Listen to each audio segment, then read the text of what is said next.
Maka kalau kita hidup pengen gak punya masalah, itu gak mungkin. Pasti ada masalah. Gak usah khawatir, yang penting kita benar di dalam menghadapi masalah. Semakin taat kepada Allah, semakin kita dekat dengan Allah Subhanahu wa ta'ala, maka masalah tidak bakal jadi masalah.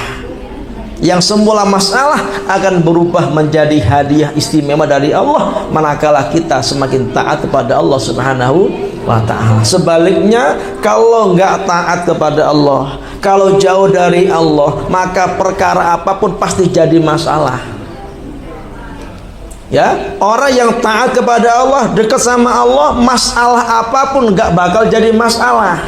Kemiskinan, sakit, didolimi orang, dicaci maki orang, ditipu orang, gak jadi masalah kalau hati kita dekat dengan Allah.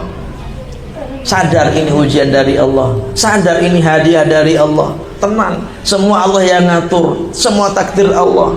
Tenang.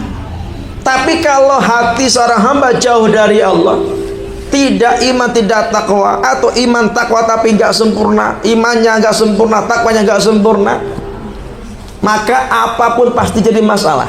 Jabatannya jadi masalah, perusahaannya jadi masalah, kekayaannya jadi masalah, semua jadi masalah semakin jauh dari Allah Subhanahu wa ta'ala. Itu masalah yang sebenarnya. Jadi masalah yang sebenarnya adalah bukan fakir miskin, bukan sakit, bukan masalah fisik, tapi masalah yang sebenarnya adalah masalah jauh dari Allah Subhanahu wa ta'ala. Maka